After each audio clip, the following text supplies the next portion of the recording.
Testing, testing, 1, 2, 3, testing.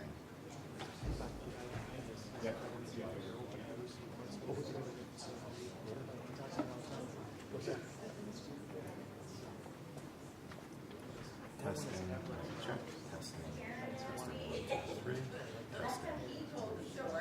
Testing, testing, testing.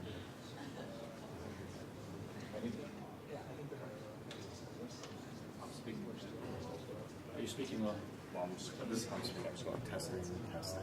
Oh, test, test. Can you go look at the deflection there? Are we good to go? Test, test, test, test.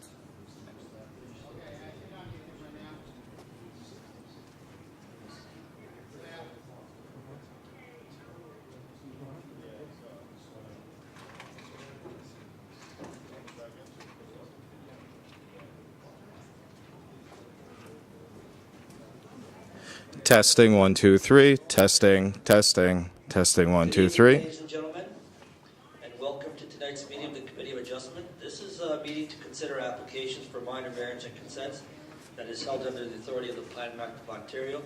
Please keep in mind the intent of our process is to review the proposal that is before us, listen to all the evidence, and then make a decision. This process is not intended to be used to resolve any concerns or disputes that may exist between the town, individuals, or organizations. If a request for a deferral is made this evening, the committee grants such a request. The committee, after consultation with our Secretary-Treasurer, will set a new hearing date. No further notice will be provided unless there are changes to the application. In order to conduct an effective and efficient hearing, we have adopted the following process. The owner or authorized agent will be given the opportunity, if so desired, to briefly explain to us the basis of the application and answer any questions that may arise out of the hearing. A maximum of 5 minutes will be provided for this presentation. You need to state your full name and address for the record. Any materials submitted to the committee for viewing will remain the property of this committee, and any submission beyond the 5 minutes will be at the discretion of this committee. All persons attending the hearing who wish to support or oppose an application must also state for the record your name and address. A maximum of 5 minutes will be provided to make your presentation. All remarks and questions are to be directed to the chair of the committee, and any submission beyond the 5 minutes, again, will be at the discretion of this committee. If there are several speakers sharing the same view, we ask that you please select a spokesperson to represent the views combined. We want to hear all the views and all the evidence. However, covering the same points will not necessarily advance the case. The owner agent will then be provided with a further 5 minutes to respond to any comments made by interested parties and answer any questions from the committee members. If the owner agent has any concerns found in the staff report, particularly with any of the proposed conditions, this will be your opportunity to advise us. The matter will then be taken into committee for a decision. This will mark the end of all discussion. Once our committee makes an oral decision, any person desiring a copy must file with the Secretary-Treasurer at this meeting a written request for notice of the decision. A green sheet is provided for this purpose in the back table in the back room. Please note that you must make a written request in order to be included on the list that is used by the Ontario Municipal Board for the giving of any subsequent notice of any appeal. Written notice of the committee's decision will be mailed not later than 10 days for minor variance and 15 days for consents to the applicant, the owner and or agent, and any other person who filed a written request for such notice. If you do not agree with the committee's decision, you may appeal this to the Ontario Municipal Board. The last date to appeal the decision to the Ontario Municipal Board will be noted on the decision itself. If no appeal is received within the prescribed time frame, the decision of our committee becomes final and binding, and the Secretary-Treasurer will then notify the applicant through subsequent written correspondence.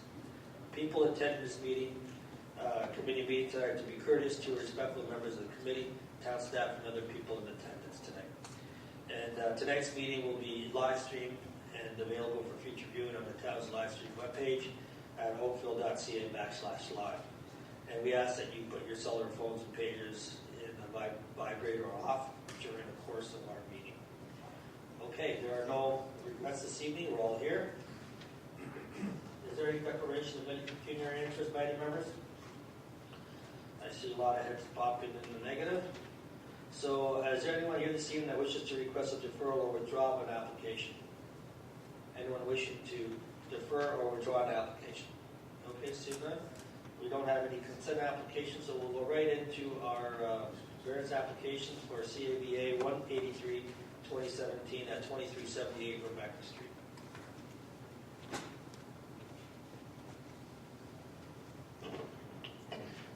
Good afternoon, Chairman Committee. My name is Orest Stanovsky. I'm an agent on this application. Okay, sir, thank you. And your address is 73 Abilene Drive, Toronto, Ontario, M9A2 and 5? Yes, that's correct. Okay, thank you. So we have the right. Okay. We'll need a presentation on this, sir. As you know, the staff are recommending that they're not satisfied with the application, so we need some of your presentation. Thanks. Yes. So we received the staff report on Friday afternoon and tried to contact the planning department yesterday. That was as soon as we possibly could have. And there was just not enough time for our planning department to give us any advice on our application. And we decided to amend our application to reduce the variances to 44% sharp, which would result in 306 square meters. So hang on. You want to reduce your application? Yes, we would like to. Okay, so here's what I'm going to recommend. We don't have a planning position. We can certainly deal with your application, even revised, but I would strongly recommend that you consider deferring this application, consult with the planning department, see if there's some consensus you can reach. We understand you got the report on Friday, and now it's Tuesday, and life gets in the way, and you can't always get in touch with people immediately. But for us to proceed on an application, even at 44%, as you propose to revise, we don't know what the planning position is going to be, what the evaluation is going to be. It just wouldn't be We're certainly prepared to move forward, but it's not the recommended course of action. That's a tough decision to make. It just in the staff report there was a few inaccuracies. I just worried that it might be not. Yeah, speak a little bit louder. Just in the staff report, when we read it in detail, we noticed there is a number of inaccuracies. So we worry a little bit that the report was not properly addressing our application. If I could point to a couple of them just for your consideration. You can, but again, it's a situation where you haven't had the opportunity to consult with the planning department. And you might want to consider, it's your request. We'll accommodate if you want a deferral, but we'll also accommodate if you want to go into a hearing. If we're going to hear a couple of discrepancies, then we're going to go into a hearing and we'll consider your application. I would like to move forward if possible with application. Do you have revised plans? No, I don't have revised plans yet. It was just too tight in terms of time Okay, to prepare those. so how are we possibly going to proceed without having any revised plans to understand exactly where the changes are? Is there any chance would be if I would prefer to defer application in this case to waive the deferral fees since we received the report so late in time No. that it didn't give us any opportunity to discuss it? No, everyone's in the same situation, sir. Do you want to take 5 minutes to call your client and maybe brief him on this? I would really appreciate it. Okay, Thank you. so why don't you take the 5 minutes or whatever long, and then when you come back in, raise your hand and we'll get you back on this item, okay? Thank you, much appreciated. All right, thank you. All right, we'll proceed to application CABA 184-2017 at 2070 Portland Drive. Excuse me, Yes, Mr. Chairman, I'm sorry, just out speaking with my my client, and has which matter? the 141 Sparling Court, and I'm not sure if the request for deferral has been closed yet. No, well, no. So you're here on item number CABA 189-2017, 141 Sparling Court, That's correct. and you wish for it to be deferred? Yes, please. You need more time to consult with the planning department? That's correct. And you know there's a deferral fee? Yes. Okay, is there anyone here this evening that has an interest in application CABA 189-2017 at 141 Sparling Court? Okay, members? All in agreement with the deferral request? All right, so we'll defer, consult with the Secretary Treasurer, but the earliest date is December 5th. Okay, Okay? that's fine. Thank you. Thank you. Okay, sorry, who was coming down for our second item, CABA 184-2017 at 2074? Sorry about that, sir. Name and address for the record? The address is 2770 Portland. My name is Greg Johnson. I'm the agent for the owner, Motor Group Inc., Sterimax. Okay, you're at 250 Wycroft Road, Oakville, L6K3T7. Correct. Okay, thank you. We'll need a presentation on this. You probably read the staff report. You know staff don't support variance 1, but they support variance 2. Okay. So give us a little background. Yeah, Focus on variance 1 in particular. Yes, variance 1. There's going to be it's going to be an air-conditioned warehouse, and there's going to be 3 rooftop mechanical units to cool the warehouse, and we placed them in the center of the addition and back quite a distance from the perimeter, 46 feet on the front and 53 feet on the side. And we just feel with the sight lines that they will not be visible from the street, and just to save on installing roof screens that won't be seen from the street. Right, but I think you're in the process of doing site plan and staff. Have you come to any agreement or conclusion through your site plan process on the screening? No, we've made the application for site plan, but we have not received any comments back to us. Do you have any diagrams to show us the sight lines? Yes. Well, let's see it. As I say, a good picture is worth 1,000 words.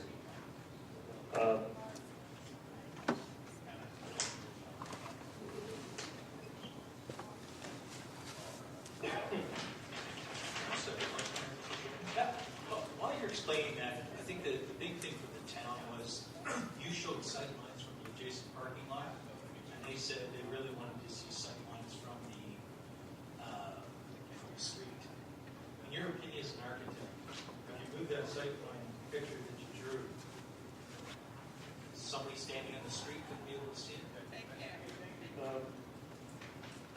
So it's the view from the public ground, which is a concern to staff, not from the back. Right. Well, it's actually, I think it's from the other side of the street. Well, again, it's from the public ground. So where are these rooftop mechanicals? Can you point to them? Here? And move it to the left, I guess. Okay. Trying to get the right location here. Right there, there we go. So there's, this is facing Portland, so that's the first unit here. Still, I think I still got the wrong elevation. Yeah.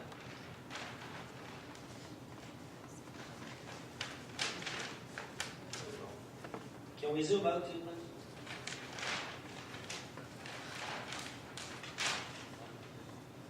There we go. So this is Portland here, and the first unit facing Portland is located here.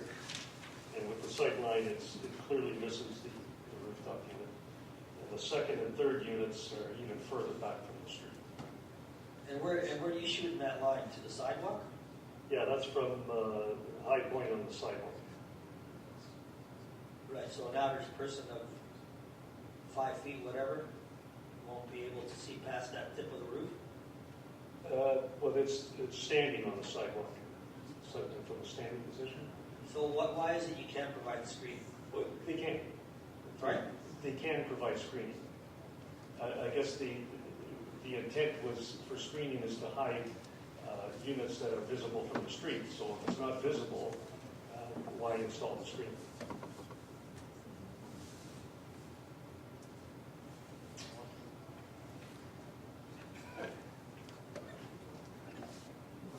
So the question I have is, have you shared, see, the staff are saying that they don't have the information, and neither do we, frankly, to conclude what kind of mechanical equipment, what's the height of it, and whether, what you show there is in fact what you're going to build. Because I don't know if site plan can dictate the type of mechanical. It is what it is. Well, this is all drawn to scale according to the size of the rooftop units that will be installed. Staff have seen this diagram? No, I know, I'm asking, like, staff have seen it, but they still haven't been able to conclude that they, like, I'm reading their staff report. Why would they say that?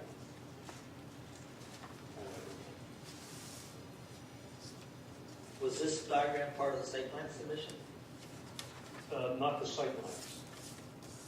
The sight lines were put on strictly for the minor variance.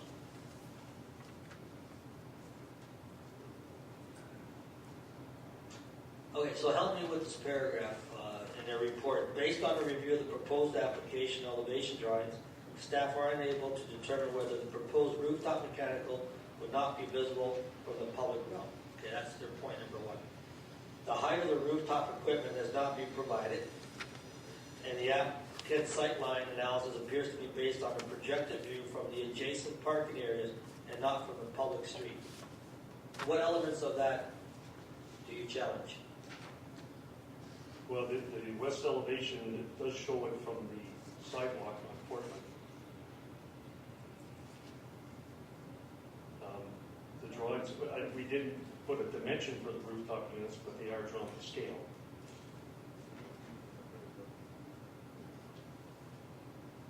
What are the heights? 64 and 3/4 inches top. So if we were to, if this committee was inclined to approve a variance, you can put in a height limit of the rooftop equipment not to be greater than 64 and 3/4 inches. Correct. Okay, any questions at this moment? When I drove around the building, I did notice there was another unit on the original building, the addition you're going to build. And staff says that one is screened, but it didn't look like it was screened to me. It looked like it was. I think there's a unit on the west side. That's correct. Yeah, that's not screened. I don't know why it's not screened. That doesn't exist in it. But when the addition's put on the building, that's going to screen with the sight line. That's going to push that unit further back from the edge of the building. Okay. Any further questions at the moment? Okay, anyone here this evening has an interest in application CABA 184-2017 at 2770 Portland Drive? Okay, if there's nothing else, sir, we'll take this back to the committee. Who would like to move a recommendation?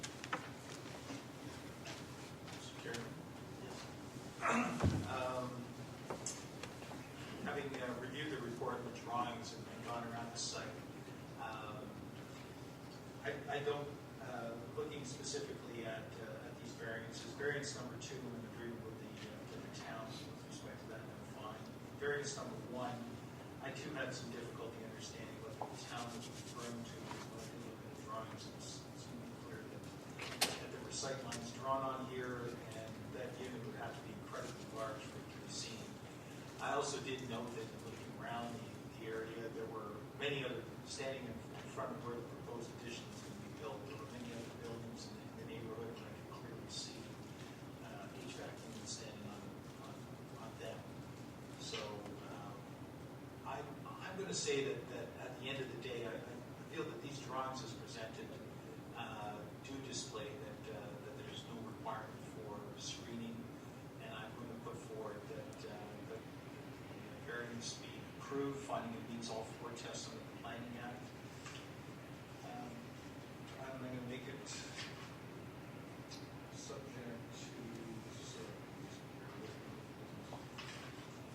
subject to the condition that the approval expired 2 years from the date of this decision. The proposed development is not received, the building permit is not issued. Subject further to the condition that the proposed dwelling be constructed in general accordance with the drawings as submitted. And despite everything, I don't see necessarily a reason to impose the other condition, but I will because the applicant has agreed that the third condition that the rooftop units shall not exceed 67 inches, let's say, in height. Okay, discussion or recommendation? Seeing none, all those in support?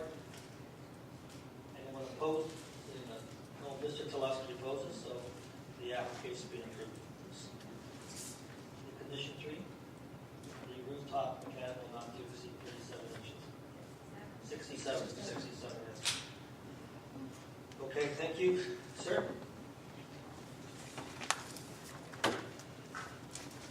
Chairman Committee, I would like to ask for deferral of our application. Okay. So, is there anyone here this evening that has interest in application CABA 183-2017 at 2378 Rebecca Street? Okay, seeing none. Members, you're all in favor of the deferral? All right, so you'll be deferred, sir. The earliest we'll get you back on the agenda is December 5th. There's a deferral fee that you have to call the Secretary Treasurer. And there'll probably be new notice required in this instance. Okay? Thank you. Thank you. Okay, application CABA 185-2017 at 274 William Street. Good evening, sir. Good evening, Name for the Mr. record? John Wilmot. I'm the agent for Mrs. Newman, who is in the audience tonight. I have to apologize. I had a brief discussion with Mr. Hecht over here about this application. I was under the impression that the town staff was going to request a deferral on this application based on their comments. They didn't provide... No, but you can. I understand. And that's why I didn't do that at the beginning. We were prepared to present the application. We have had a discussion with Heritage on the matter and what their concerns are. But to me it seems that they're only planning matters and that any heritage aspects to the design could be dealt with through the heritage process. But as I understand now that this committee would have a difficult time making a decision on the variances without a report from planning that reflected comments more than their concerns about so-called massing. My understanding is that or my feeling is that the variances requested are not necessarily heritage governed, if you will, and they're fairly straightforward. That said,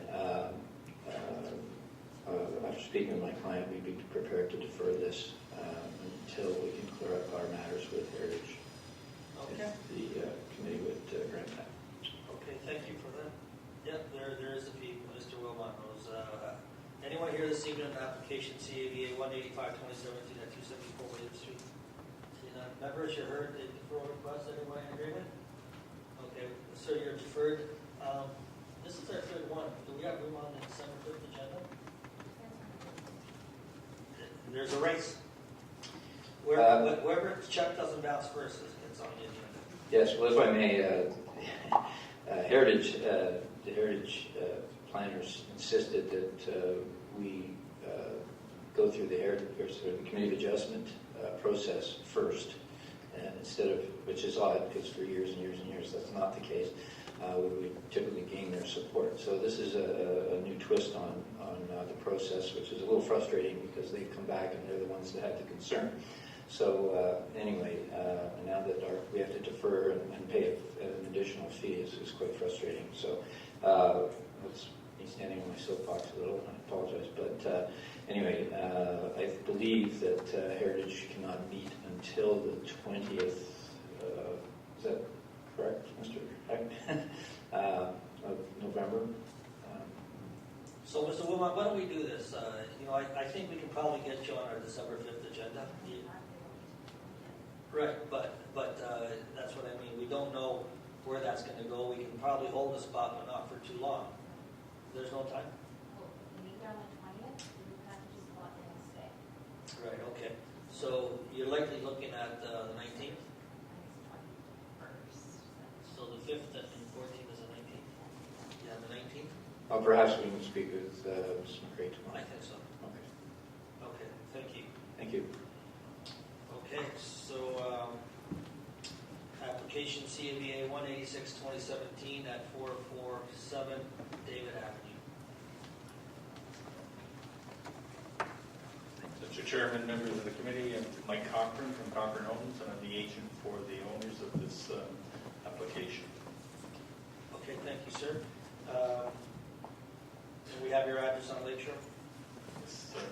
Okay. Does anyone here this evening have an interest in application CAVA 186-2017 at 447 David Avenue?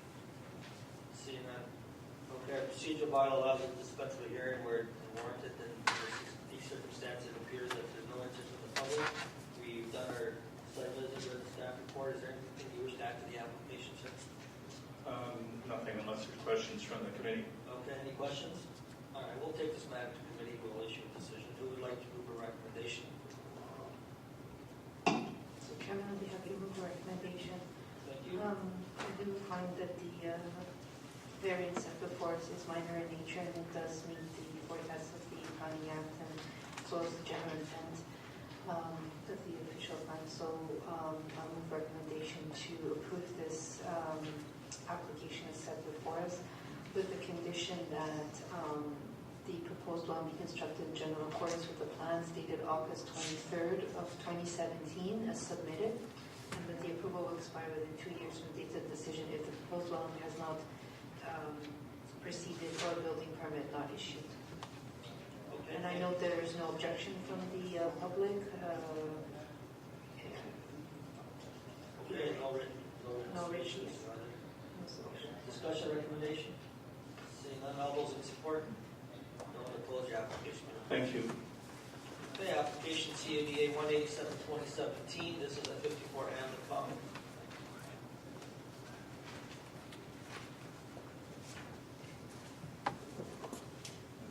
Good evening, sir. Name and address for the record? Yes, good evening, Mr. Chair. My name is Bill Outridge. Address is 2140 Weston Park Drive, unit number 28, Oakville. Okay. Is there anyone here this evening that has an interest in this application, CAVA 187-2017 at 54 Hamlet Common? See none of the members, I'm in your hands again. You've done your site visit, read the staff report. Is there any questions, items of clarification required?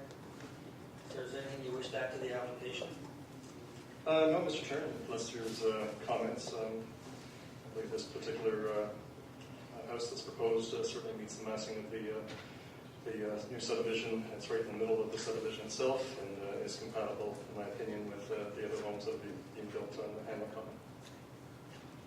Okay, there is a letter of opposition notice from the Coronation Park Residents Association. Yes, I've read that. They have opposed other applications on Belvedere, and of course we're part of the whole OMB hearing back in 2009. Right. I'd have to suggest that this particular lot being right in the middle of the subdivision really has minimal impact with the Coronation Park residents. Okay. Any questions? We'll take this matter to committee. Thank you, sir. Hey, members, I would like to give a recommendation. Thank you, Mr. Clausen. Mr. Chair, I'm prepared to move this application be approved as applied for, finding that it meets the forecasted planning act. I find these variances both in scale and in impact to be truly minor. I will note that there is the letter of opposition from the Residents Association, but Mr. Chair tends to focus more on the fact that it's a request to the OMB settlement that is being, a variance to that settlement that's being requested, and not to the impact that the variances have. So I don't find that that letter has swayed me to their position. I would make the approval subject to the development proceeding in general accordance with the drawings provided, and that building permit issue within 2 years.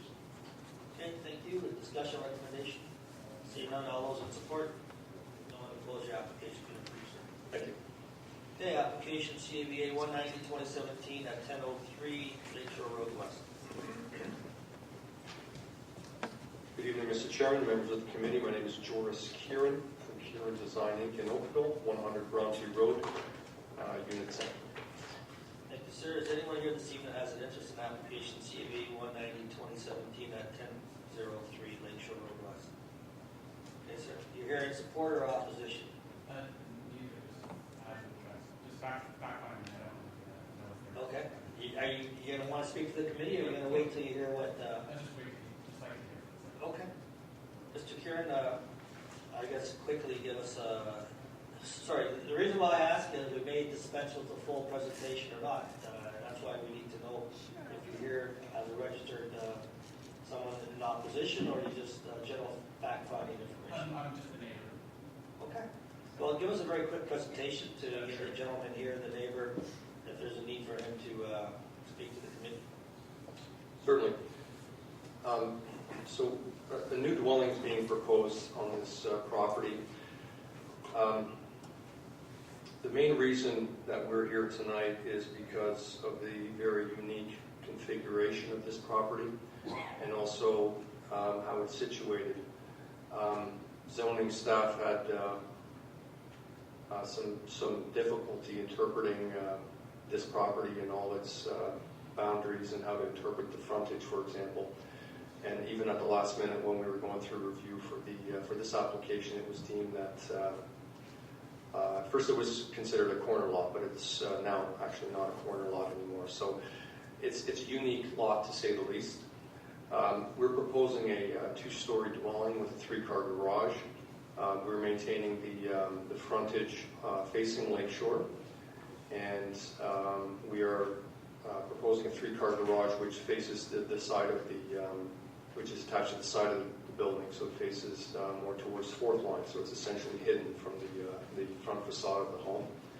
The variances being requested are for dwelling depth, just a small addition to the 20 meters that's allowed, and it's really primarily associated with the rear covered porch that's being proposed, which is a one storage structure, and it's open. The other variance has to do with the front yard setback. The existing house is actually all the way back here, a little hard to see on this survey, but as a result we have a very large existing front yard setback, and with the current zoning bylaw requiring that we be no more than 1 meter ahead of that, we were looking at a substantial variance for front yard setback. However, given the other parameters, it's very, very well cited and reasonable. The other variances have to do with a slight increase in the garage area, just for vehicular parking and also some storage. 56 square meters is allowed. We're asking for 64 square meters, so pretty minimal increase, and the entire garage is pretty much out of sight anyway. And then the last request is for a small increase in residential floor area. 29% is allowed. We're asking for 31.4. Great, thank you. Any question? There was a condition in here with respect to the driveway. Did you manage to get a chance to look at that? Yes, we did get a chance to look at that, and my client is prepared to accept that condition and work that out with the planning staff at a later date to their satisfaction. Okay, then I'm going to ask if anyone has an interest in application CAB 19027 at 1003 Lakeshore Road West. Come forward. Sir? Am I allowed to just come and ask one question? Yeah, of course. But you got to give us your name and address for the record. If you can ask more than one question, you can have 5 minutes. No, just one question.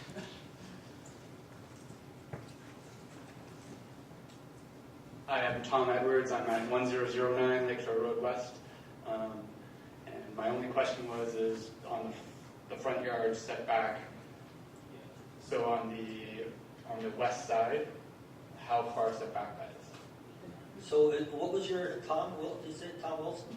Tom Edwards, sorry. Tom Edwards. Okay, at 1009 Lakeshore Road. So the question is, what's the setback on the west side? So you reside here, next door? Okay. And that would be the south side? So west side, I guess, right? Yeah, so west side. So, Oh, yeah, okay. yeah, so just to put it in perspective, the variance we're asking for, because of the way that the zoning department interprets this property, we're being forced to measure the front yard setback from this property line over here, right? So it's only actually at 8.72. But to answer your question, the front yard setback is really, to Lake Shore, and there we're at 16 meters. So that's kind of more in line with where you are, which is about 21 meters. Perfect, thank you. Okay, great, thank you. If there's nothing further to add, we'll take this back to committee. Okay, members who would like to move a recommendation on this application? Thank you, Mr. Hardcastle.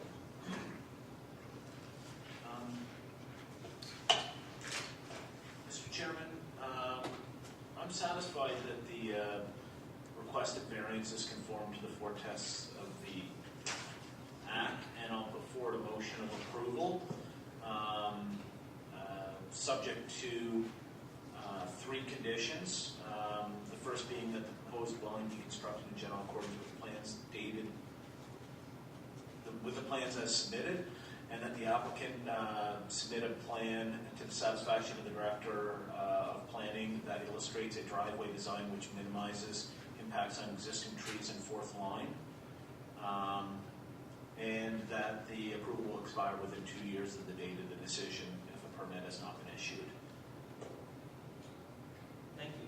Discussion on that recommendation? Seeing none, all, yes, Mr. Sherlock? I was just going to suggest to my colleague here, there was one last line with respect to that driveway. It says, or alternately retains the driveway in its existing location. Leave that in. Yeah, I'm satisfied. So the condition as proposed by staff? Okay. So again, discussion recommendation? Seeing none, all those in support, subject to those two conditions, for your application be approved. Thank you. All right, application CAVA 068-2017 at 222 Chippewa Drive. This is a matter that was deferred from our August 22nd, 2017 meeting. Good afternoon, Mr. Chairman and members of the committee. My name is Sean Tusi. I'm the office principal at Mimar Architects, Inc. The address is 2323 Yonge Street, Unit 503, Toronto. Area for Peter to Charlie 9. Okay, thank you. Is anyone here this evening that has an interest in application CAVA 68-2017 at 222 Chippewa Drive? Okay. So, sir, proceed with the presentation. Yes, as you explained, Mr. Chairman, so this is the second time we have been in front of you. The first time we were here with about 63%, I believe, was our GFA, and the planning was in opposition, as well as some neighbors. We had more number of neighbors here last time, so we requested deferral. We worked very closely with planning.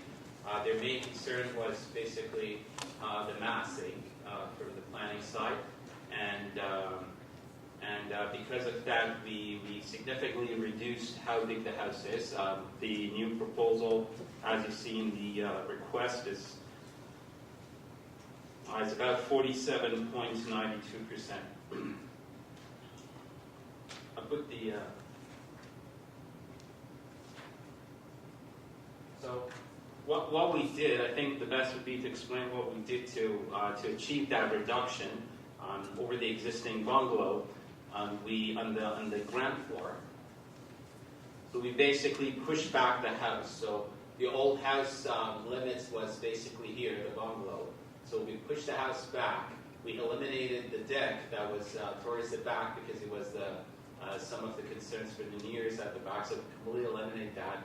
We used the top of the basement basically as the sort of the balcony, and then we reduced the ground floor, giving us less square footage. Thus, we could actually add it to the second floor, and that saves us quite a bit in terms of the square footage. The other thing we did to reduce the map was actually we built the second floor is in a sort of inside an attic shape. So the house from the back, from the street, would look like as if it's a 1.5 story built into the attic. I will show you the renderings. That again was significantly done to reduce the impact, the look, from being a 2-story. And as we were in the houses in the rear were a little bit lower, so this would help them to reduce having any sort of significant look from houses from that side. This is actually our front elevations. I'll actually show you the renderings. Then I will go towards the variances as we are proposing.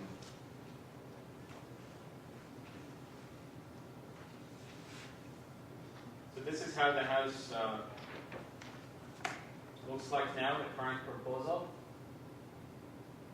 Not sure. Yeah. So as you see, it very much looks like a bungalow that the attic space has been built. So this was done to significantly reduce the mass effect that it might have, that couple percentage of the square footage. Again, the neighborhood is permitted a 2-story, but this was done as per request of the planning department. The second image shows the house from the back. So as you will see, this is the existing basement. So we built it backwards, creating that balcony, and then we'll have the second floor is very much like as if it is built in the attic to reduce any impact that it might have to the neighbors to the left and right, as well as the neighbor to the back. Going to the actual variances and numbers. So we have a lot coverage variance, but really it's a technical number. If you look at this schematic hatching from the lot coverage, a very large portion of the lot coverage being counted is because of that balcony, because the basement is being counted as a part of the coverage, then it incorporates to the percentage. So if this was just a wood deck without a basement, which wouldn't really impact zoning-wise or any of the forward tests, then you take that out, then our real actually lot coverage is 33.41%, which is less than what is permitted. So if we didn't have that basement, which is again an existing condition, we wouldn't even need required, and we would be on less than lot coverage. Again, we see that as a reason for considering this lot, how much of the coverage of the lot not being actually so much. In terms of the variance we're asking for the GFA, this is a table that we have actually prepared that kind of explains all different criteria. But as for the lot coverage, the similar application in close to us, including the one right at the back of the in Devon Road, they have been approved for 50.89. They have been approved for 48.80. They have been approved for 48.30. However, what we are asking is basically much less than that. As a result, we believe this proposal has changed significantly. Unfortunately, looking at some of the neighbors here, it seems we haven't been successful to make everybody happy, but we think we have actually shown a good effort on making this in compliance with the 4 tests. We believe this meets the 4 tests and respectfully request your approval. Any questions? No, yes. Do you have the proposed exhibit with us? Those things that you showed us? Absolutely, yes. I have the copies so I can read them. Yes, that's good. Mr. Sharlova? Yeah, I'm just going to get you to clarify that bit about the basement, because none of that was presented in your material here, nor was it covered at the town, and yet it seems to be the basis of your whole argument. It's a good argument, but it's the first time I'm hearing it. So can you just put that back up again and show me?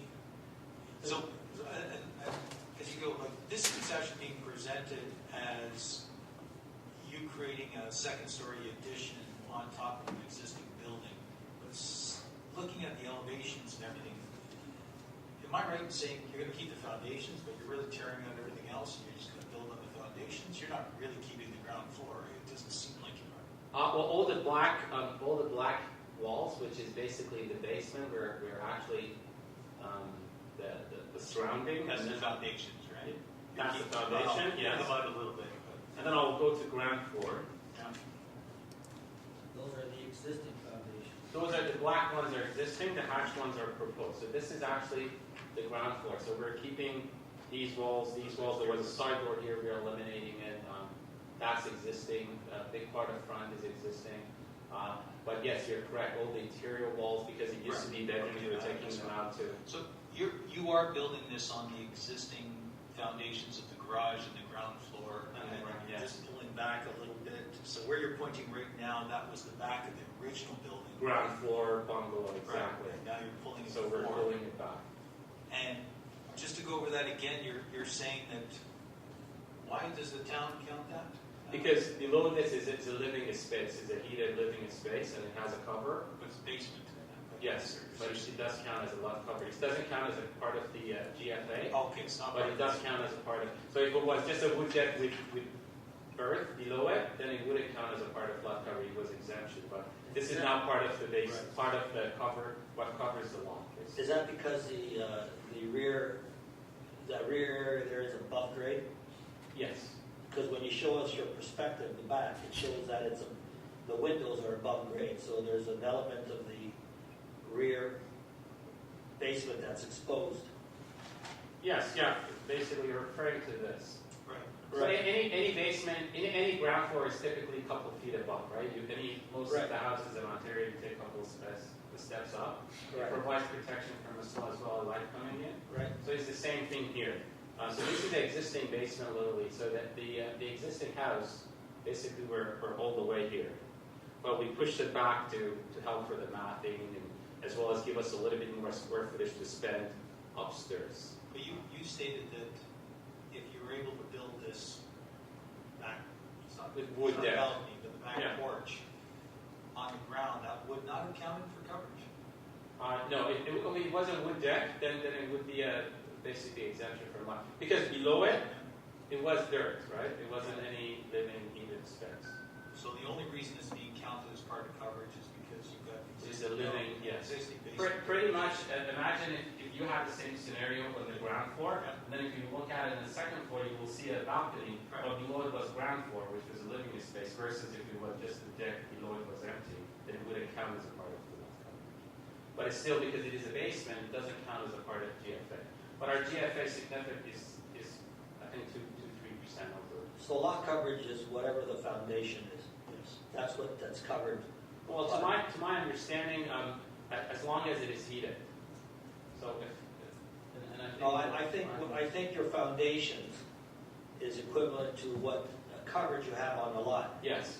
Well, So whether or not you include it in the GFA is all a matter of how the bylaw works. But in terms of what a helicopter sees from 2,000 feet down, he sees that lot covered by a building. Whatever has a roof, then it becomes the coverage. Well, not really. Whatever is equivalent to your foundation becomes coverage.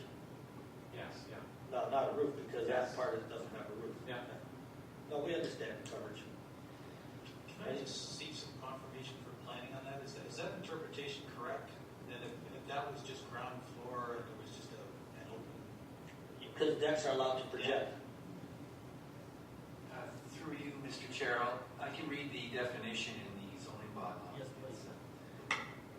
Lot coverage means the calculation of the total horizontal area of that part of the lot covered by all roof structures and buildings above grade, excluding eave projections, to a maximum of 0.6 meters.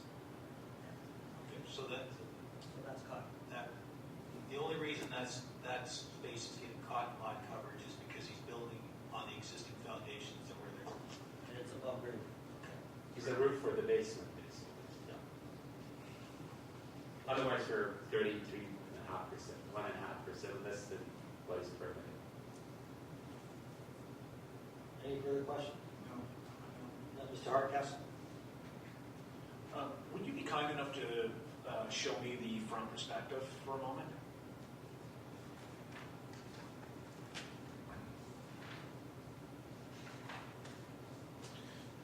You'd indicated that the main walls on the first floor would be retained. Yes, that's so. You're not raising the basement height on this building?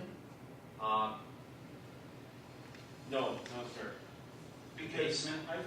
Well, the reason I asked the question is, when I did my site visit, the front door and the garage door are at about the same height. And now the front door appears to be 6 or 7 steps up, which is probably just shy of a meter. And check the survey. So it's I'm a little bit concerned that this building is being pushed out of the ground a fair bit. That would add to the massing of the building. relative to the adjacent houses. So I'd like to understand this a little bit more.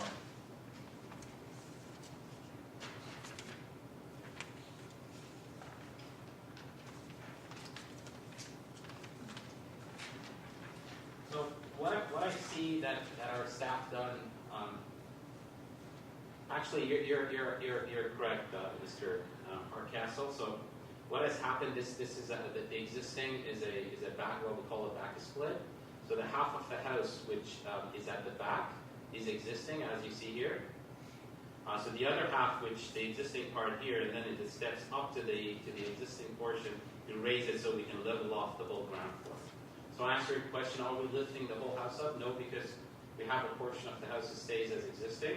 What we're doing, instead of having what we call a back split, where at the middle of the house you're cutting the house into two halves, we're making it more modernized, like most of the custom houses are doing today, where the ground floor is only one level. Having said that, we're not really asking for any height variance, so we're fully in line with what the bylaw requires, as well as building the whole house into a form of a this bungalow shape makes any even remotely possible impact even less. So basically, this roof could probably be higher than that, but looking at the whole thing, you won't consider this to be a complete two-story.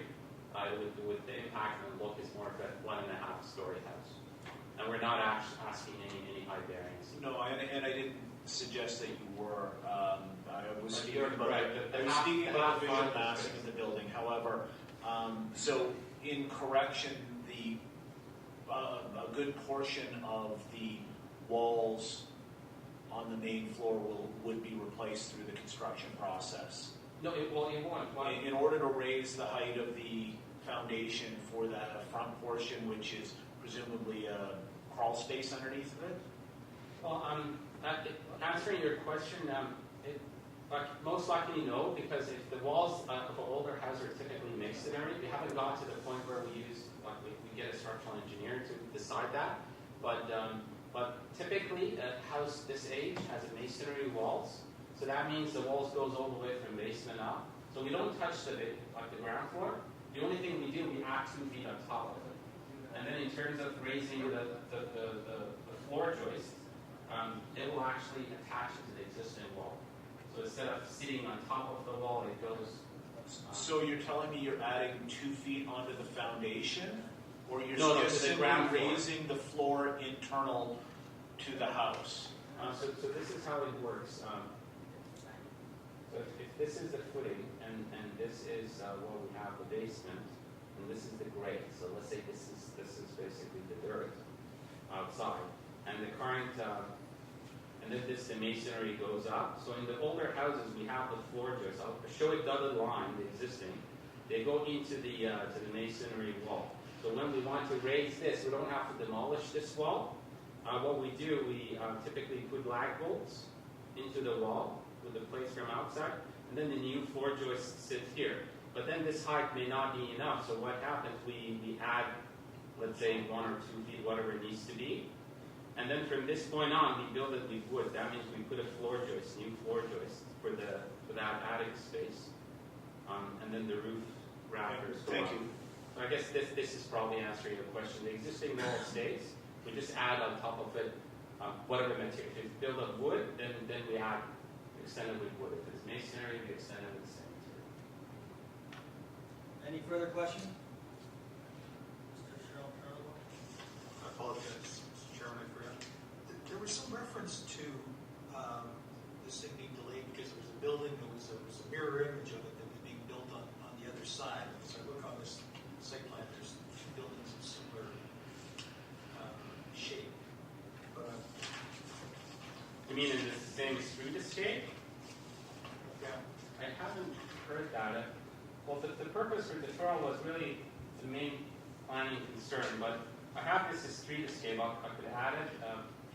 This is across the street. No, I have a drawing here, a site plan drawing, which shows a building exactly the same next to it. Yes, but these houses, when they built, they were typical mirror. That's existing houses, not what we're proposing.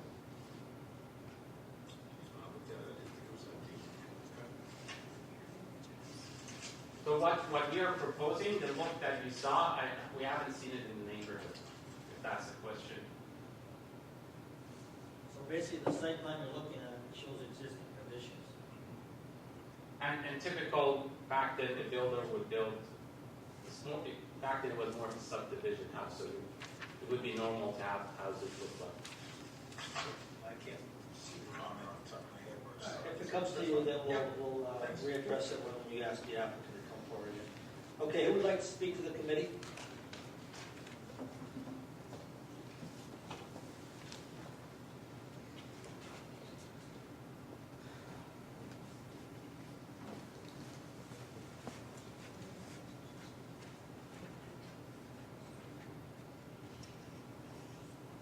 Thank you, Mr. Chairman and members of the committee. My name is Ho Wong. I live at 230 Chupaku Drive. It's about 4 doors down from the subject property. I provide written submission, so I'm not going to repeat any points on that. And you probably have a chance to read what I have submitted. I will ask you a couple of things, consider a couple of things. In your deliberation, I would suggest that you do not put too much weight or even discount the fact that the original application was at 63%, and now the new one is around 40%. The fact that the previous application is so high may represent how unreasonable the original application is. So what you have here before you is really the merit of the existing current application. To me, that 48% above the zoning bylaw allowance of 43% is still too high in the context of the lot. The second point I would like to ask you to discuss as well in your deliberation is the list of approved variants in the neighborhood, which you heard just about a few minutes ago, because each case is different. So really, that you have other cases which have higher or lower, really doesn't really bear on the merit of this application. And in fact, there could be a number of rejected applications which might have given a lower percentage, and that was not shown there. So just showing the approved one in the neighborhood, to me, is not a balanced view of presenting the merit of the application. I'm not going to repeat the points I made, and the points I made, I try really to point out the importance of the Oakville livable plan in terms of supporting the protection of stable neighborhood. It's a stable neighborhood. I've been living there 30 years, and really haven't gone through a lot of changes, physical changes. Families might move in and move out. You see a generation of empty nester and so on, and they've been functioning quite well and very cohesive neighborhood. The additional thing I would like to point out is that, which is not in my written submission, is that the requested residential floor area is 200 square meter, which is, the current one is only at 119, so it's substantially increased. To me, the 200 square meter can easily accommodate 3 or 4 adults, which because of the area, which I point out in my written submission a little bit, but I will get to the point where I think was not in my submission. So there's already 3 or 4 adults living in the above ground area. But there's now a full functioning basement, which could become an accessory dwelling and is permissible under the zoning bylaw. However, you will also require 1 additional parking space. And I don't see how you can fit 3 cars, because the existing bylaw requires that dwelling 2 parking spaces. So in future, there is a accessory dwelling in the lower level, in the basement level. That means you will require 3 parking space.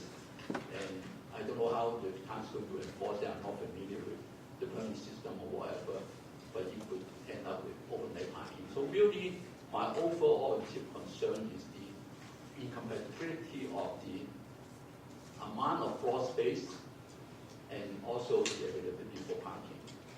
And also with the limiter, with the mature tree there, so really, and the drawing that was shown was not really, doesn't show a possibility of a third parking space.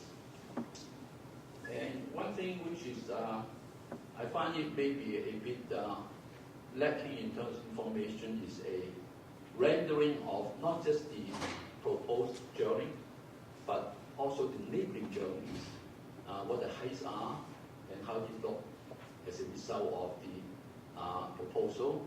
As I mentioned, it's a raised two-story, and it is higher than the adjacent two-story.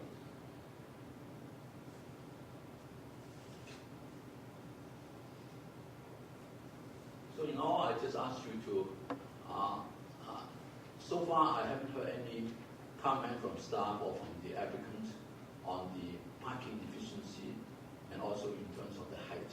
So those are two main things which I think could diminish the character of the neighborhood. So thank you very much, Mr. Chairman and members. Really to answer any question you may have. Thank you, Mr. Wong. Any questions? Mr. Charlotte? Mr. Wong, thank you for this letter here. It's actually quite helpful. Just to address a couple of your points, which you're absolutely right. The prior application being much earlier and the next application being lower, at least from my point of view, has no bearing. And neither do the other variances. So your comments, in fact, are well thought out, and it's actually one of the things we run into all the time. I don't quite understand your parking thing. I wanted to just get to what it is. Is your parking a concern that the applicant might choose to use his finished basement or his basement as an accessory dwelling, or is your parking concern if it was just a family living in there that you don't like the parking? The main concern I have is that this proposal, if approved, will result in a permanent structure which might be owned by successive owner in the future. So the building will be there permanently until the next renovation, whatever variance application or total redevelopment. And that building has a 200 square meter, which is probably close to 2,100 square feet in my old way of thinking. That is a very good sized house, at least for my generation, maybe not for this one. So that can potentially have 3 or 4 adults living in it comfortably. So the bylaw requires that for any single detached dwelling, 2 parking space. So it did meet the bylaw because you have garage, the driveway. But as the household mature when you need more than 2 cars, that means you will either widen the driveway, which you may go through some process. But what I'm trying to point out is that the amount of living space we approve is not compatible with the amount of space on site to allow parking. Because you have 2 cars actually in tandem, and you know how inconvenient it is. One in the garage. Right, one in the garage. So which means that end up you might put one or the other car on the street, which is okay until there's low power come by, and maybe someone will ask the enforcement to enforce over their parking, because you are not allowed to park on the street, and even not on the boulevard. Okay, they're still against the bylaw. So that's one thing. But if you now approve a building with full basement, which can have maybe 700 square feet on it, and it could at least have 1 or 2 adults. And the bylaw requires that the accessory dwelling will require an additional space. Now the enforcement of that, I'm not quite sure whether for a permit system, but we might end up labeling complaining about too many cars on that lot, and the lot starts on street parking. So that is my concern. Is over time, the space allowed, convenient living space, is not supported by the amount of parking space available on site. It will create parking issue. I think I understand you, but the existing bylaw says 2 parking spots need to be provided, 2 are provided. If the applicant wanted to apply for an accessory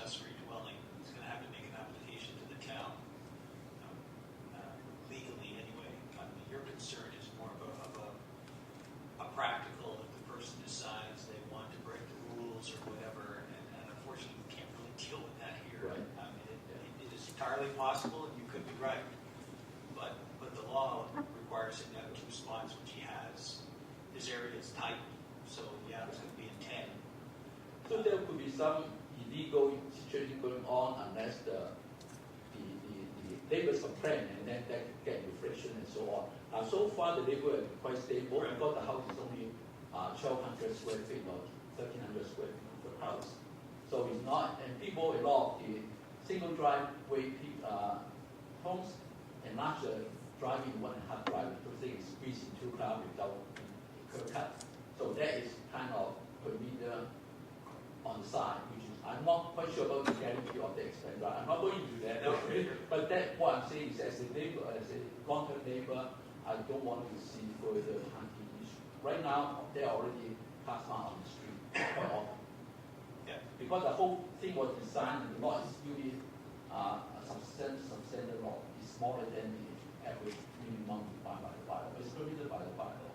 But increasingly, if we allow a single force bay without considering the parking issue, it would just make the neighborhood so much worse. Okay, I understand your position. I'm just going to tell you that from my point of view, I'm just going to follow what the rules are as opposed to... I'm just commenting usually from the perspective as a neighbor to the impact. Right.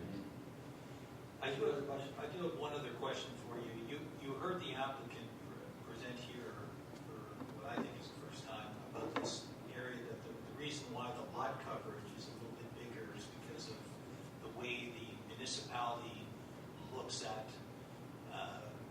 the foundations of the basement. And then if he tore out those foundations and just put it back to ground floor or to ground, that wouldn't count as lot coverage.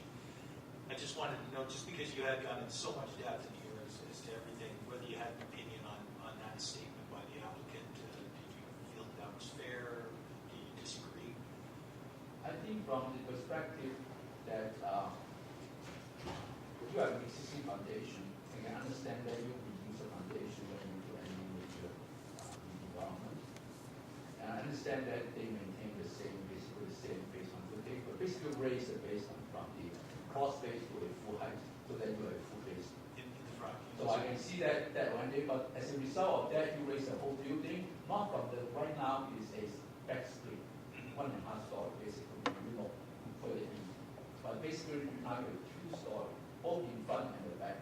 So really, to me, I don't have the rendering of the entire landscape with the existing building, but I think that would look very skinny and probably taller than the next door. Non-raised, as you mentioned, the low floor is really more than just 1 level. But right now it's about 1.36 meter above the 1 level. Okay. So that is really my concern. So I'm not concerned about the percentage of block coverage because the existing condition is there. And if you do a little dithering about the side, that is fine. But it's really functionally the living space was the parking to be my concern. Okay, thank you. Any further questions? Thank you, sir. Anyone else wishing to speak to the committee?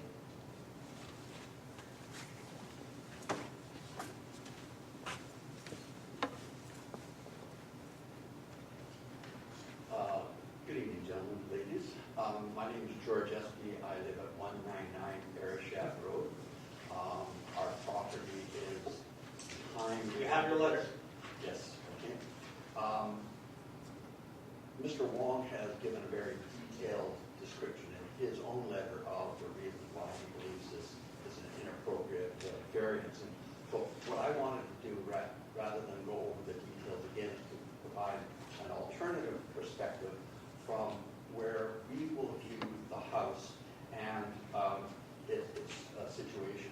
So the current structure is a back split, which the foundation sits about this high above the ground right now. So that's the level of the basement floor.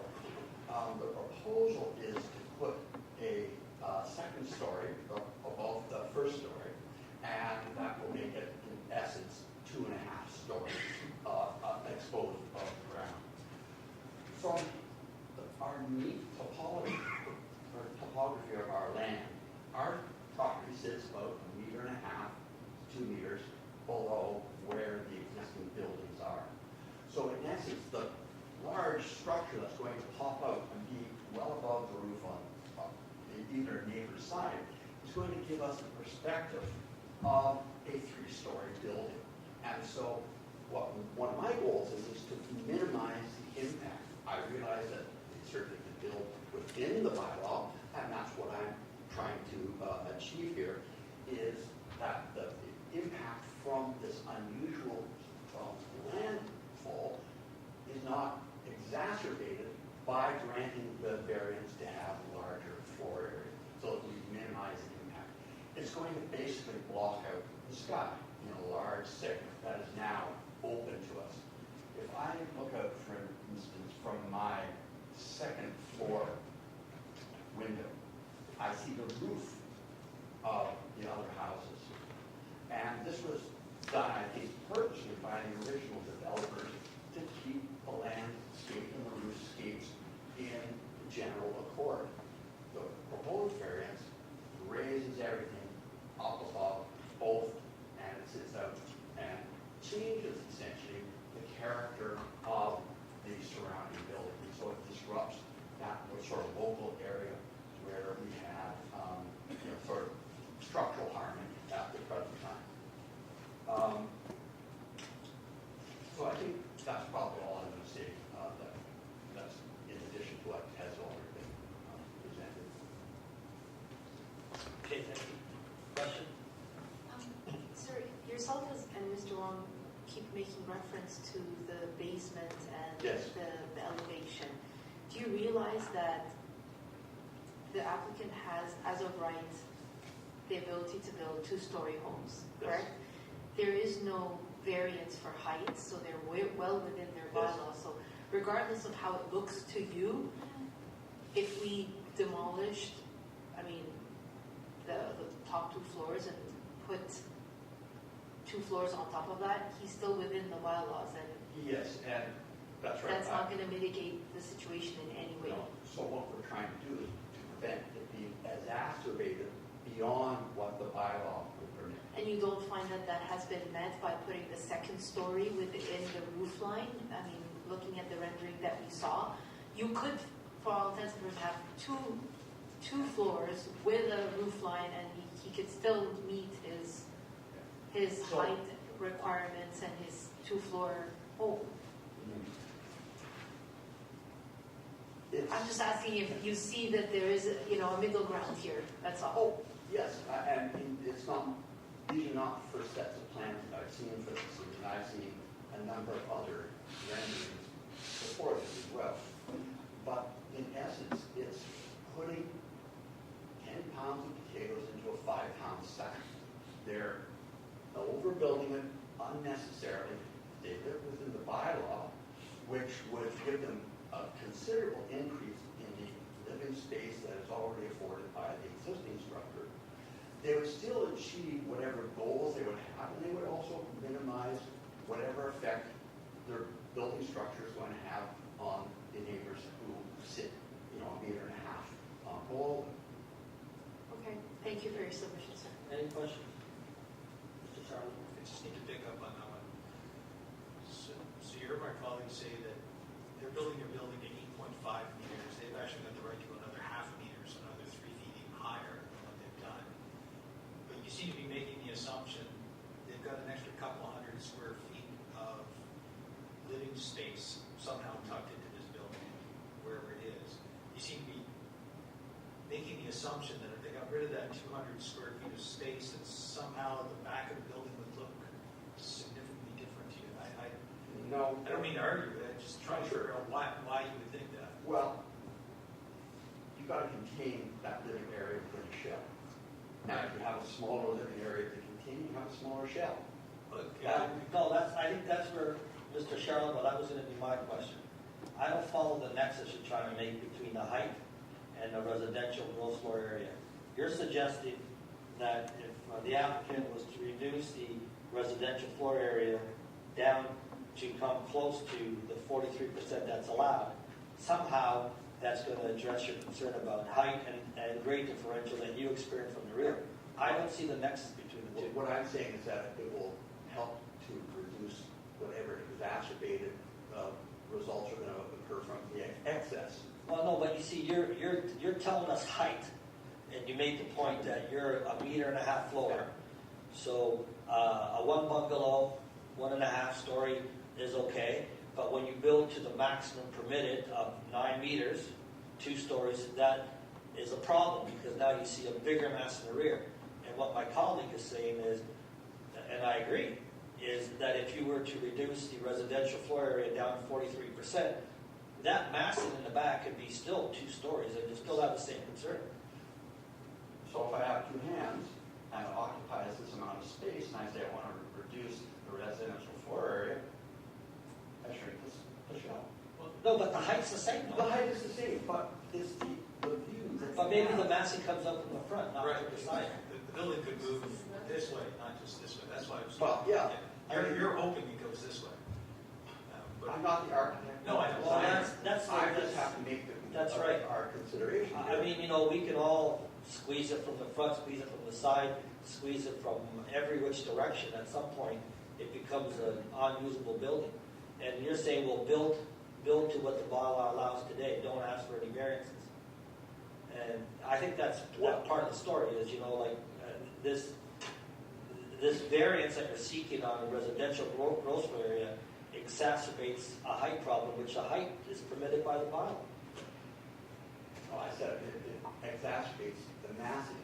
And if you can minimize the amount of area that is being occupied by the shell, then you minimize, hopefully. From the rear or from the front? I don't know. I mean, again, it's the architect who's going to design that. What I'm hoping is that it will benefit the people in the rear. Well, the pool's in the back, right? So the building can't come any closer than the pool. So we know that the rear yard setback is fixed. Yeah. And likely, because the pool's in the back, you want to have access to it. So it's not likely that the building will be shaved from the back. It's going to be from the front if they have to go that way. But plus they're building on the existing foundations on the side, so they're not going to come in. I do hear you. I understand now what you're trying to say. Yeah. I'm just thinking from a practical point of view, since they're building on the existing foundations as they exist, they're not going to make the building skinnier. But I could be wrong. We can ask Steve. Well, we're not going to be designing my questions. I mean, we have a proposal. We're trying to address the impacts from your perspective, and we ask some questions to understand where you're coming from. And we appreciate your time and efforts to present those to us tonight. Thank you. Anyone else wishing to speak to the committee on this matter?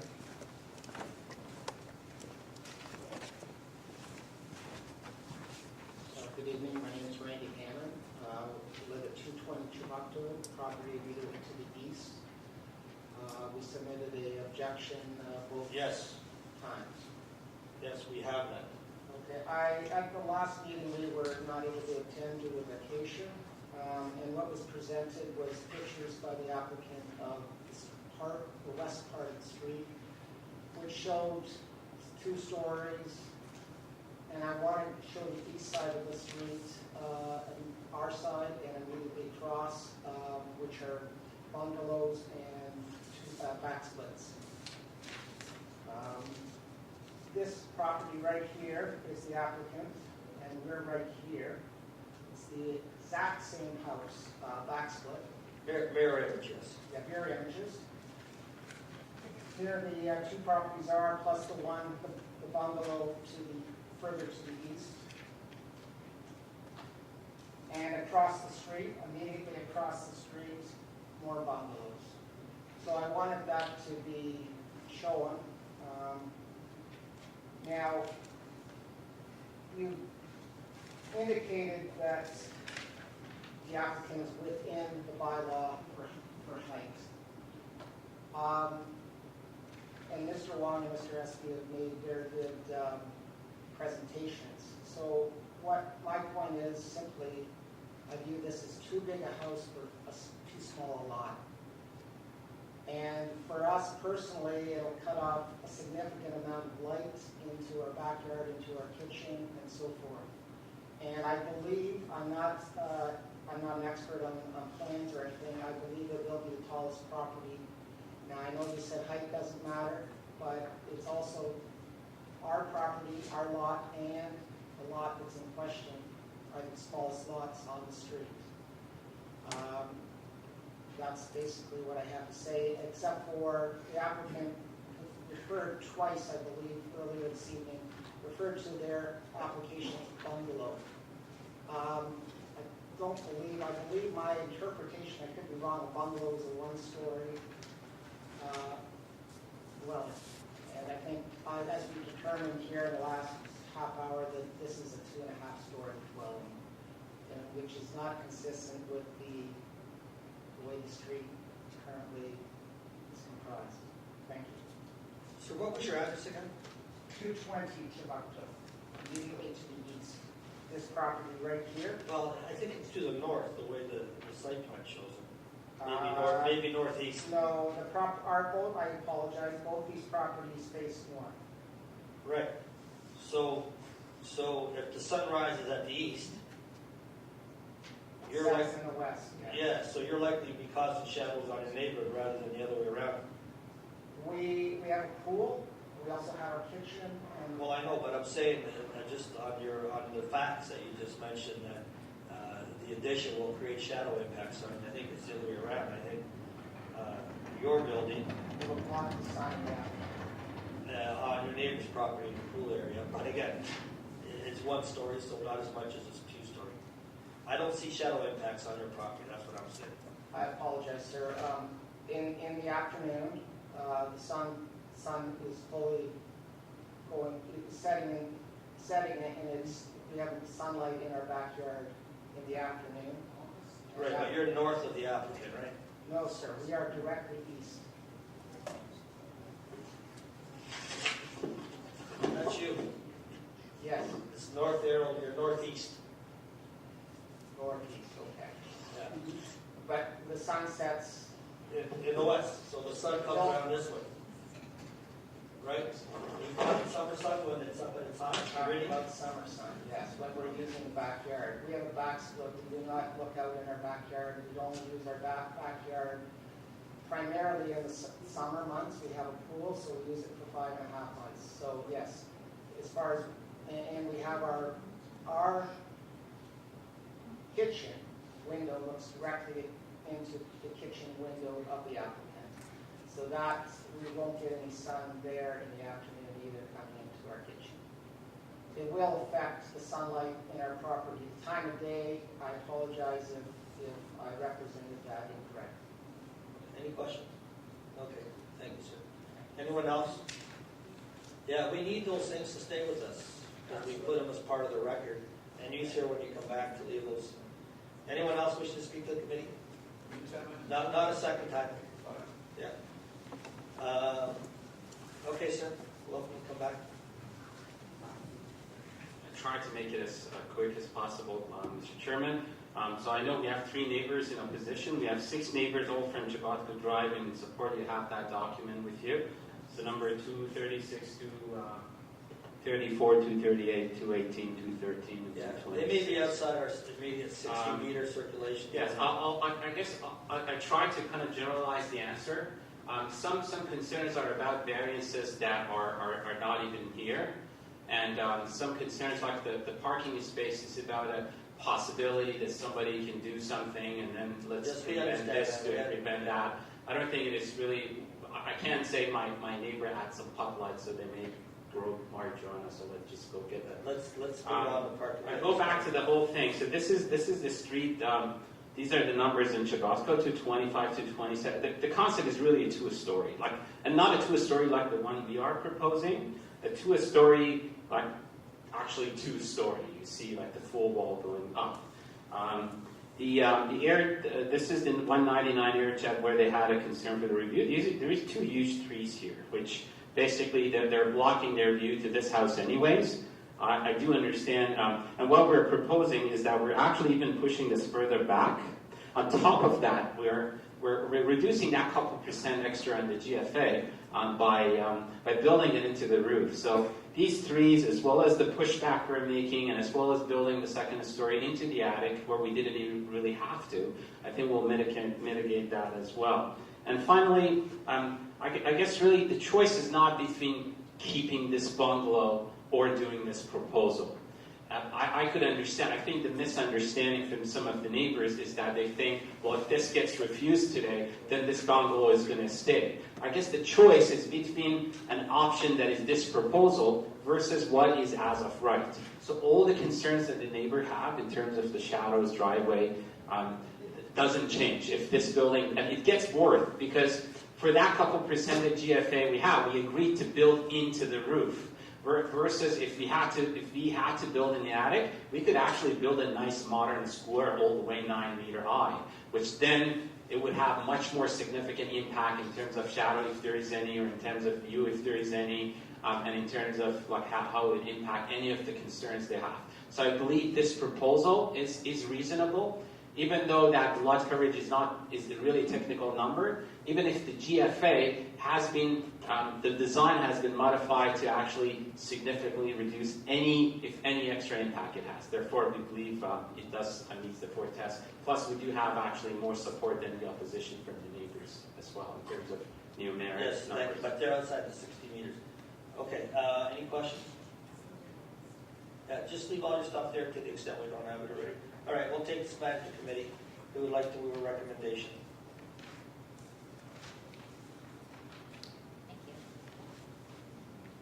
Who put their hand up? Sorry. Right there, there's one. No, any stuff that I have, I just sent that to you. Okay, to speak out.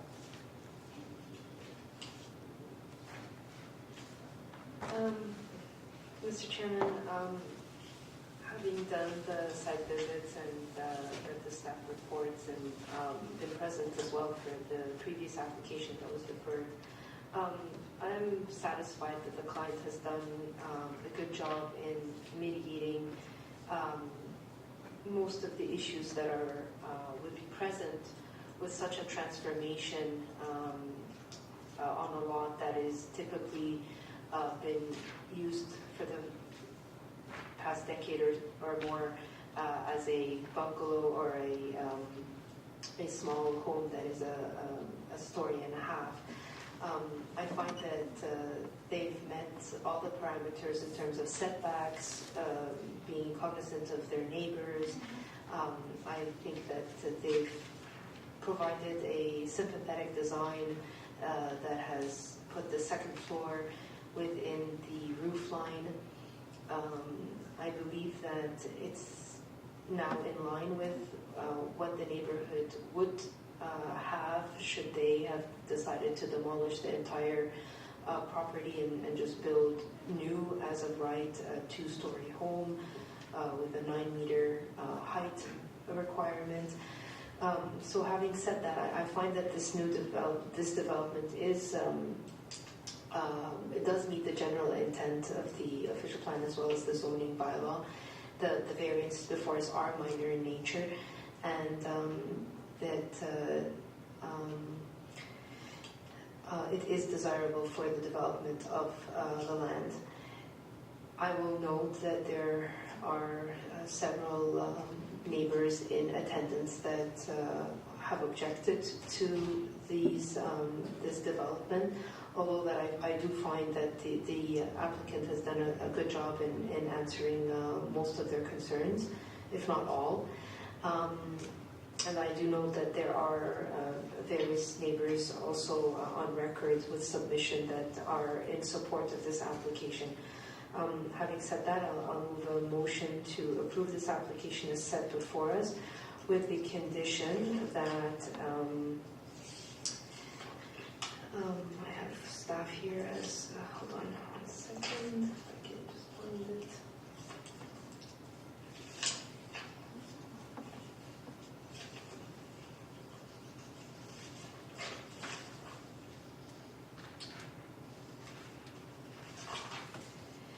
That construction, that the proposed additions be constructed in general accordance with the plans dated October 17th of 2017 as submitted, and our standard condition that approval will expire within 2 years from the date of the decision if the proposed development has not proceeded and or a building permit not issued. And with that, I will leave it for discussion. Okay. Thank you. Is there a discussion on the recommendation? Mr. Sharba and then Mr. Hardcastle.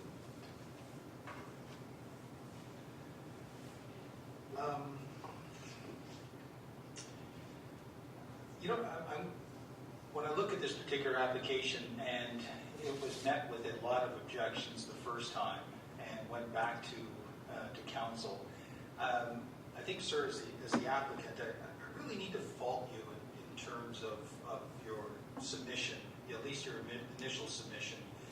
You know, when we've got time, when we've got 2 weeks to read this, I'm able to go out to your site and take a look at it.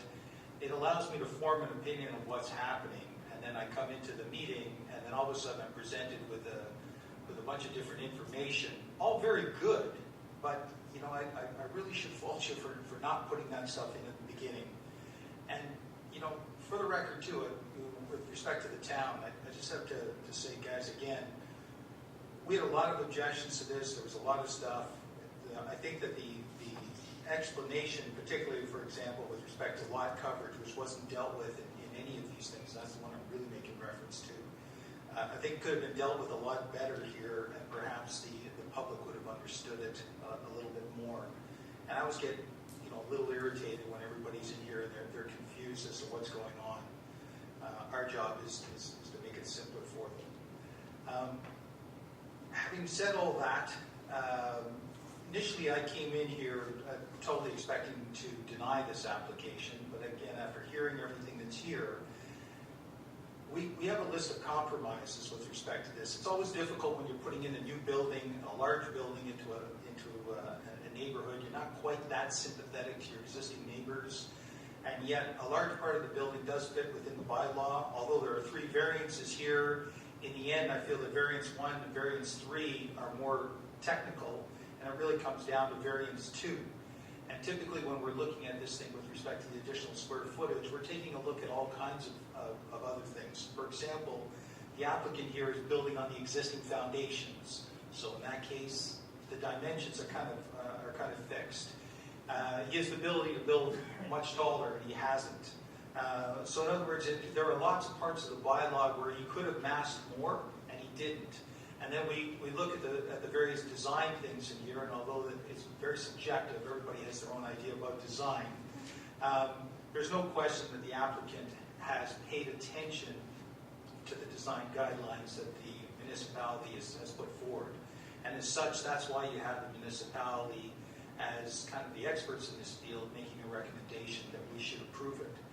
I find the whole process here a little disturbing, but at the end of the day, from what I was able to gather here and what I now understand, I think I too have to support this application. Thank you. Any further discussion? Thank you, Mr. Chairman. I'm going to have to diverge from my colleagues on this.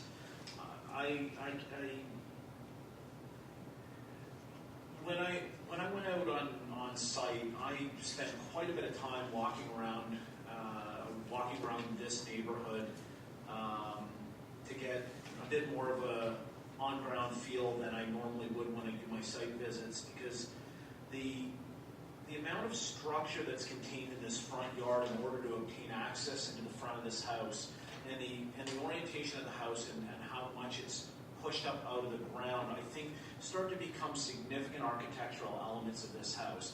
It's something that is completely foreign in this community, in this neighborhood. I think this is, the livable Oakville plan speaks towards consistency in architectural character and orientation of buildings, and I think that that whole relationship of this building to the front yard and to the street is something completely foreign and undesirable, I think, in this circumstance. So I'm not going to be able to support this. Thank you. Any further discussion? See none. Okay, the recommendation is to approve, subject to those 2 conditions that we heard. All those in support? Those opposed? Okay, so the application has been approved. Okay, our last application this evening at CABA 128-2017, 1037 Melvin Avenue. This is a matter that was deferred from our July 11th agenda.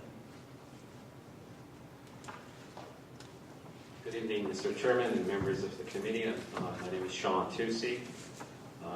I'm the principal at Nima Architects Inc., representing the owners. The address is 2323 Yonge Street, Unit 503, Toronto. Mary for Peter to Charles. So you're now the agent rather than Mr. Al-Bayadi? Yes, I'm the office principal. Yeah, they're my staff. Oh, they're on your staff.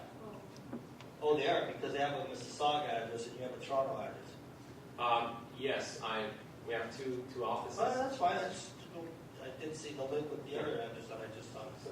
Okay, so is there anyone here this evening that has an interest in this application, CAVA 128-2017, which is a revised application of 1037 Melbourne Avenue? Yes. Yes? Okay. Sir, if you can proceed on the presentation.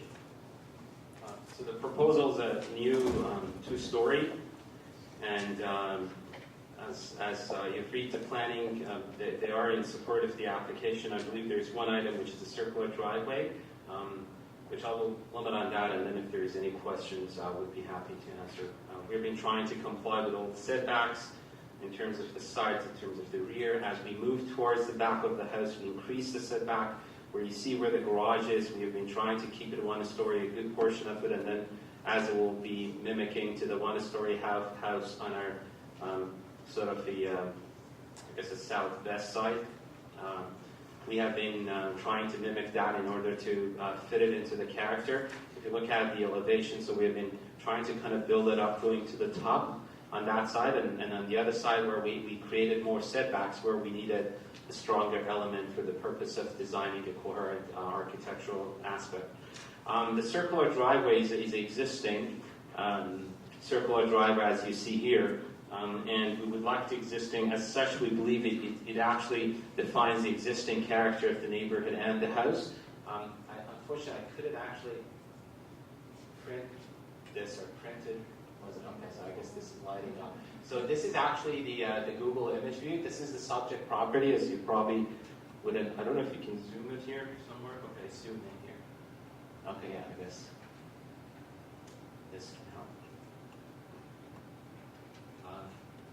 And then focus. So that demonstrates there's other circular driveways in the area? Yes, basically, yes. Yeah. So that's actually 1037 Melbourne. Then we have 1045 Melbourne, which also has a circular driveway. 1036 Melbourne has it. And I'm sure if you kind of zoom this out further, you would see more properties that have similar. Again, it is existing condition. We're not proposing a new circular driveway.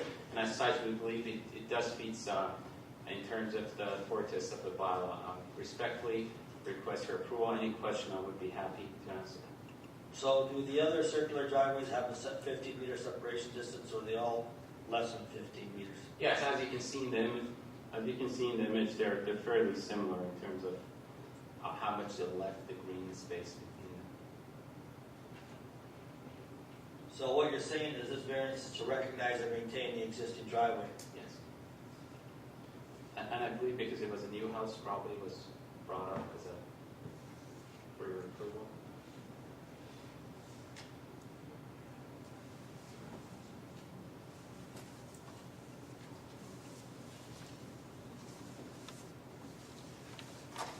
Any questions at the moment? Okay, sir, have a seat and we'll ask the neighbor to come and let us know what his concerns are. Yes. Sir, can you take a screenshot of that picture and email it to our Secretary Treasurer? Yes, sir. Doug Hawksworth, 1031 Melbourne Avenue. Doug, the last name? Hawksworth. Hawksworth? Hawksworth. Hawk. H-A-C-K? H-A-W-K, S-W-O-R-T-H. Okay, thank you. What was the address again? 1031 Melbourne Avenue. Melbourne? Correct.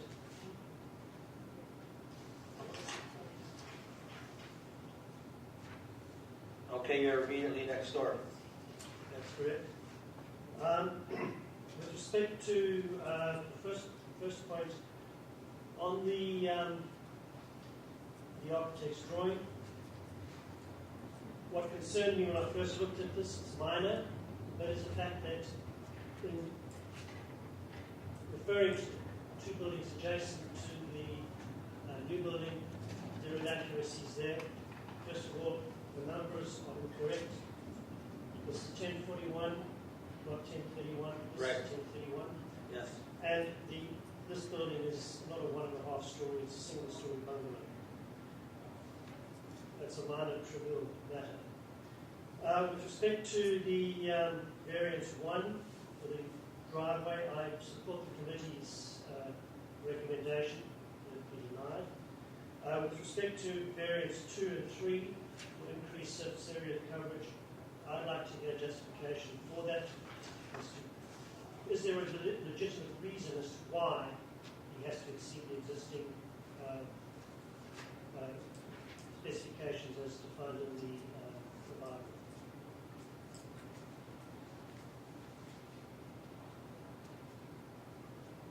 Well, I think we heard the reason why, and Well, I guess cannot we're the here building- to ask you, why are you concerned? What's your... The question is, cannot the building be built within the existing bylaws? Of course it can. Without them stretching it beyond what Yes, is required? yes, it And can. if so, why not? Well, but they've chosen, sir, in fairness, this is not like the Oracle at Delphi where you go ask a question and expect to get a question, we don't want a question back. We want to hear your concern. The concern is so that the issue of you telling us why does it have to be bigger, the applicant has chosen. Mr. Chairman, my concern is that the building that's going onto the property is larger than it should be. Yes. With respect to the bylaws as stated. Yes. Simple as that. That's true. That's a true fact. That is my concern is it's larger, be it by a small percent. If it's by a small percent, why could not the building be built within the existing? Okay, I get it. What I'm trying to get from you, sir, in all fairness, I'm just trying to help you along here. It's not the question of why. The applicant has made the decision why, because they want a bigger house. Correct. Okay. So now the discharge, the onus of the obligation is on you to tell us how that impacts you. Why isn't it not desirable? Why don't you think it's minor? Why don't you think, like the kind of things that we look for so we can say this neighbor had a concern because the shadows or the massing is too big. Mr. Chairman, I understand what you're saying. I've expressed my points and I support the committee's recommendation with respect to variance 1. With respect to variance 2 and 3, I have no further comments. Okay. Thank you, sir. Any questions? I'll make it very quick, Mr. Chairman. So as I explained in the beginning, we had to build the lot, go just a little bit over the lot coverage because the way we architecturally we designed it, we didn't want to like a cube that is all 2-story as much as we can cover. So we spread it to kind of nicely sit from this side, which is actually adjacent to 1031. Am I correct? Your address is? Yeah. So 1031 is basically this side where we're kind of complying with their lower house going up, and then this side we actually increase the setback to accommodate the rest. So why we're going more lot coverage is technically if we wanted to kind of squeeze everything into a cube, we would probably even need the variance, but we wanted something architecturally pleasant, and that's really caused us going over. In terms of why we're asking for more GFA, well, the main purpose is the need that the way the clients wanted us to design all the bedrooms and houses and the requirement they have for the new house. It took us a little bit over what the bylaw requires, and as you know, the way the bylaw calculates, if you look at those numbers, it's not like a clean percentage of the lot. Some percentage goes this much, and then above it goes this much, and then the garage, counts and all the other stuff. So if you exclude those, the house is not as big as the number looks. It's just the way the technicality of measuring the area is. Any question? Yes, Mr. Shalva. So unlike your last application where you're building on an existing foundation and all that kind of stuff, in this case, I just want to be certain that the reason why you're building this thing is you believe as an architect that it's architecturally superior to design this building in such a way that it exceeds lot coverage and has a greater square footage is simply a request from your client. Through you, Mr. Chairman, yes. if you look at it, we haven't really maximized our height on all aspects, really only the highest portion point is. So really that the intent wasn't to create something that is like maximized on everything and is just ready to burst. It's just something that nicely sits into the light, into the site. Any further questions? Seeing none. Okay, we'll take this back to committee. Thank you. Who would like to move recommendation? Mr. Telesky. Thank you, Mr. Chair. Mr. Chair, this application provides us the opportunity to achieve balance. The applicant is here in front of us asking for concessions, and that provides the opportunity to rectify an existing undesirable situation.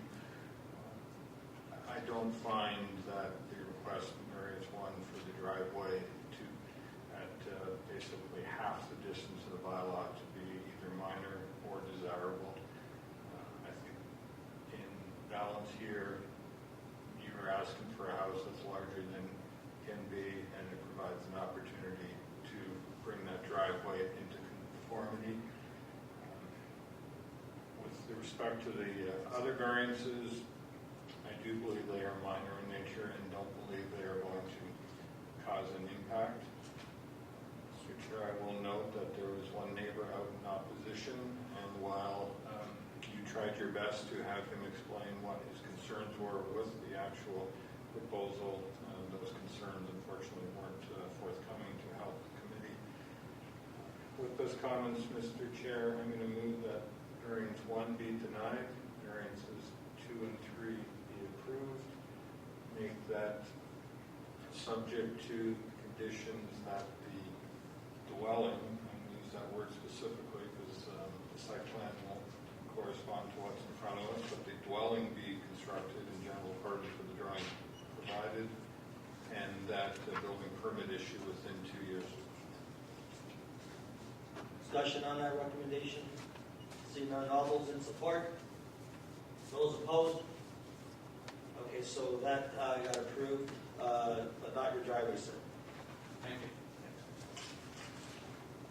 Okay, we have minutes of October 24th. Mr. Charlotte, I think you were missing. I think you were not here. So you're not on this vote. So who would like to move the minutes? No, you can move the adjournment, but who did move the minutes? Mr. Kolowski? Yep, you can leave them there. Kolowski? Thank you very much. Mr. Kolowski moved the minutes. Any discussion on the minutes? Seeing none? All those in approval? The minutes are approved and adjourned. Mr. Charwell?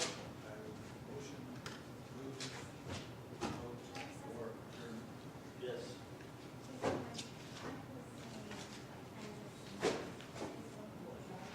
The building has to be, not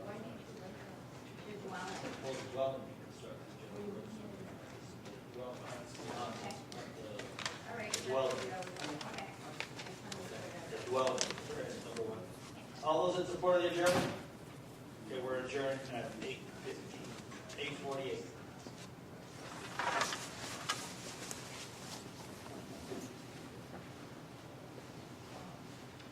How you like those minutes?